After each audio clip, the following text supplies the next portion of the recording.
So I wanted to make this video really just as a jumping off point, my dive into YouTube, if you will.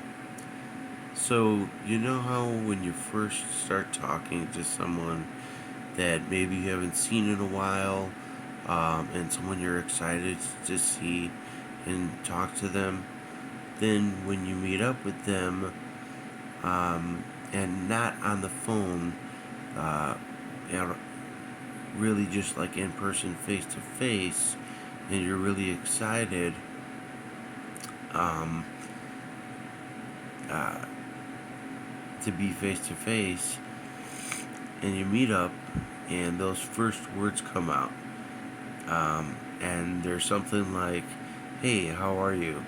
How you been? How have you been?" That, this or that.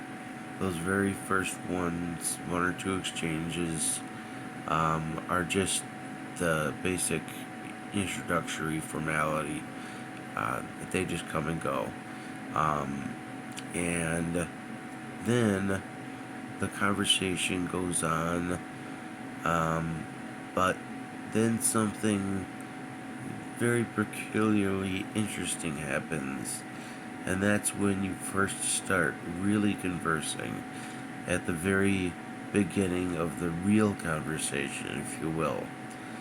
Um, uh, this is a sort of uncomfortable tension that comes from the brain not immediately knowing where the conversation is going to go next. And now, the vast majority of the time, conversations go how they go. And sometimes they're like, "Hey, how's your job going? It's okay. I actually am okay with my manager now again. And, but there's this coworker, Peggy, and I really can't stand working with her. The one I told you about, I just hate her. And she never showers. And then the other person might say, "Oh, well, that's crazy. Um, yeah, my place is okay. We all just got brand new laptops. And I closed a couple deals last week. Still at the same crummy 6% commission rate, though. And that's generally how conversations go on like this. Um, and I like to use this analogy after jumping in a pool of water, that those first that first instance when you're fully submerged, you get this system shock for a couple seconds. Then you adjust and you start flowing. And I'm not speaking about a physiological effect like, when you jump into water and your system could experience apnea or an increased peripheral vascular resistance. And when a person jumps into water, um, but they don't pertain to the purpose of what I'm trying to talk about, my insight.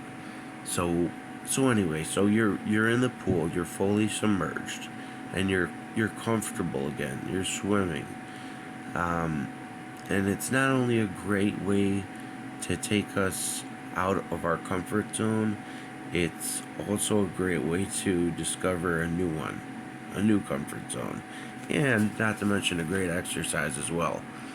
The same could be said for socializing.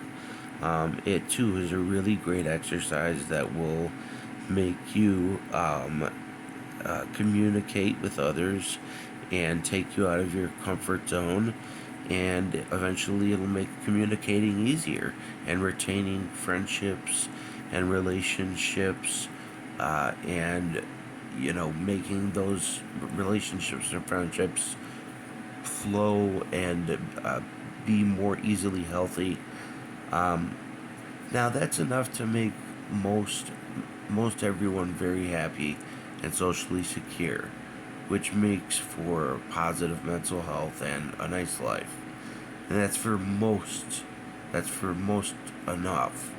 But what if we could somehow harness the ability that that initial shell shock provides, um,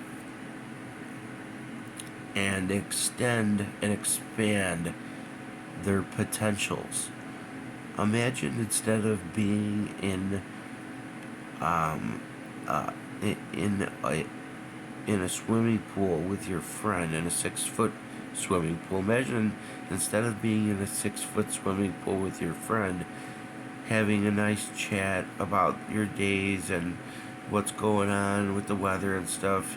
You guys were instead in a 1,000 foot pool talking about where exactly the human race might be in 1,000 years from now, trying to identify what traits you share and differences you have that make your relationship work, or what is or are something that the whole population could do to help those in need, and come up with a logistically logical solution, stuff like that.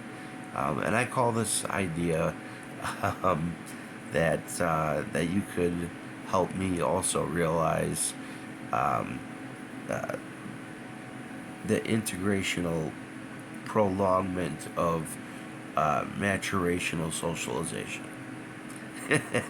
It's kind of a tongue twister, and I guess this is my dive into YouTube as well. As you can see, I'm probably not going to add that out too much stuff.